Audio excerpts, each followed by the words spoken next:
Hello दोस्तों, स्वागत है आपका दिलखुश टेक्निकल क्लासेस में। और दोस्तों, अब हम बात करेंगे क्वेश्चन नंबर 48।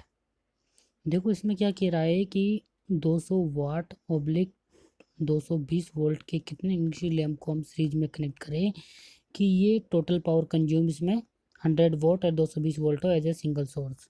मतलब ये क्या कह रहा है कि भैया 200 वाट के ऑब्लिक 220 वोल्ट के कितने इंडक्शन लैंप को सीरीज में कनेक्ट करें कि ताकि ये एक 100 वाट और 220 वोल्ट के सिंगल सोर्स की तरह काम करे। तो दोस्तों देखो यहाँ पे सबसे पहले मैं आपको क्या बताता हूँ।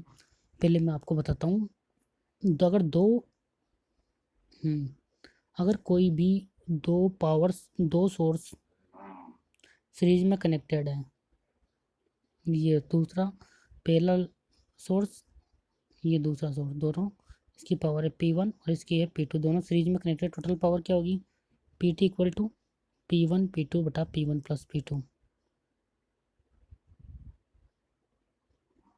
P1 plus P2। अब देखो दोस्तों, हम दोनों की वैल्यू वन वन पुट करके देख लेते हैं। जैसे हाँ, इसकी पी वैल्यू पुट करके देख लेते हैं। सपोज करो हमने P1 और P2 दोनों की पावर P मान ली, तो ऊपर तो क्या हो गया 2P हो गया, है ना, P प्लस P। और नीचे P1 इंटू P2 बटा P1 प्लस P2, ऊपर तो क्या हो गया दोस्तों, ये थोड़ा सा मिस्टेक हो गई, मैं आपको बता देता हूँ। टोटल पावर क्या होती है सीरीज में कनेक्टेड में P1 P2 बटा P1 प्लस P2। तो दोस्तों देखो यहाँ पे P1 equal to P2 equal to P मान लिया हमने, सपोज करो। तो यहाँ पे P पुट कर देंगे दोनों में, तो ऊपर तो क्या हो गया P² हो गया, और नीचे क्या हो गया 2P हो गया। तो एक पी से एक पी कट गया, तो यहाँ पे क्या गया P/2। तो दोस्तों अगर दो सेम वोल्ट के सोर्स सीरीज में कनेक्टेड है तो इक्विवेलेंट पावर क्या आ जाएगी P/2। तो दोस्तों यहाँ पे क्या कह रहा था कि 200 वोल्ट और 200 ऑब्लिक 220 वोल्ट के कितने सोर्स को अपन को सीरीज में कनेक्ट करना है ताकि वो 100 वोल्ट और 220 वोल्ट के एक सोर्स की तरह काम करें। तो दोस्तों देखो, दो को अपन ने सीरीज में कनेक्ट किया 200 वाट के को, है ना। ये तो आपको समझ में आ गया होगा, यहाँ तक P/2 हो जाएगी, टोटल पावर सेम वैल्यू के सेम पावर की कनेक्टेड है। तो देखो दोस्तों यहाँ पे क्या हुआ, जैसे अपन ने 200 वाट और 200 वाट के दो कनेक्ट कर दिए, है ना। तो टोटल पावर इक्विवेलेंट क्या हो गई P/2। टोटल पावर वो जो भी पावर है उस P1, तो PT इक्वल टू क्या हो गई P/2। तो यहाँ पे P की वैल्यू क्या हो गई P1 equal to P2 equal to 200 हो गया। P1 equal to P2 equal to क्या हो गया 200। तो 200 को 2 से डिवाइड कर दो, या फिर वैसे भी कर सकते हो P1 इंटू P2, 200 इंटू 200 बटा 200 प्लस 200 कर दो, तो वही बात है। तो यहाँ पे कितना गया 100 वाट आ गया। देखो दोस्तों, तो कितने सोर्स को करेंगे हम, दो सोर्स को सीरीज में कनेक्ट करेंगे तो 100 वाट आ जाएगा। ये हमारा क्वेश्चन था। ठीक है दोस्तों,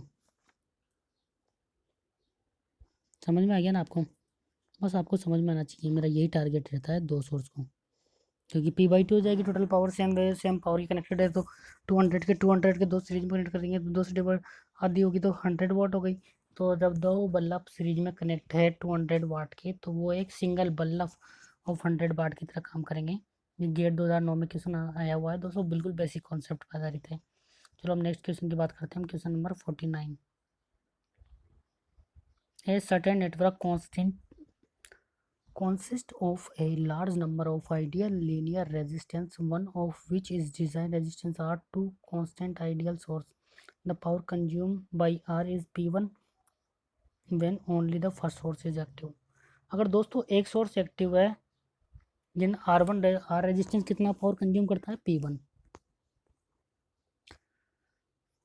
and P2 when only second. देखो दोस्तों, ये सुपर पोजिशन थ्योरम का स्टेटमेंट है। क्या होता है, एक बार में एक सोर्स को मानते हैं, उसी कारण टोटल पावर निकालेंगे रेजिस्टेंस आर में, फिर दूसरा सोर्स मानेंगे, उसके कारण रेजिस्टेंस आर में पावर निकालेंगे, तो वो क्या आएगी P2 आएगी। जब दोनों सोर्स एक साथ काम करेंगे तो जो रेजिस्टेंट, देखो दोस्तों ये क्या कहना चाह रहा है कि मतलब अपने पास कोई सोर्स है, जैसे पहला सोर्स है, उसके कारण रेजिस्टेंस आर में, देखो मैं आपको दिखा देता हूँ एक बार। अपने पास कोई सोर्स है जैसे S1 है, उसके कारण रेजिस्टेंस आर में पावर क्या है P1। फिर अपन ने क्या किया, जो पहला सोर्स है उसको तो हटा दिया सर्किट से, दूसरा सोर्स सर्किट में लगाया, तो रेजिस्टेंस आर में क्या है, पावर क्या है, P2। अब ये क्या कह रहा है भैया, जब S1 और S2 दोनों सोर्स एक साथ काम करेंगे, S1 एंड S2 दोनों एक साथ काम करेंगे, तो रेजिस्टेंस आर में कितनी पावर कंज्यूम होगी। दोस्तों इसके लिए सुपर पोजिशन थ्योरम में सीधा सीधा फॉर्मूला आता है, वो फॉर्मूला मैं आपको बता देता हूँ। जब हम नेटवर्क थ्योरम की यूज़ करेंगे तब मैं आपको वो डिटेल से पूरा समझाऊंगा। तो इसका फॉर्मूला क्या होता है, जब एक बार एक सोर्स काम कर रहा है, रेजिस्टेंस आर के अक्रॉस पावर P1 आ गई, जब दूसरा सोर्स काम कर रहा है, रेजिस्टेंस आर के अक्रॉस पावर कितनी आ गई, P2 आ गई। जब S1 दोनों सोर्स एक साथ काम करेंगे तो पावर क्या होगी, √P1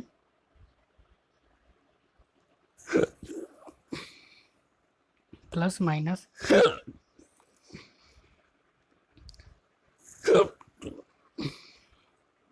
√P2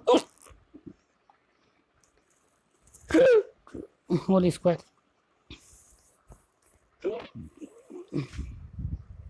√P1 plus minus √P2 का होल स्क्वायर।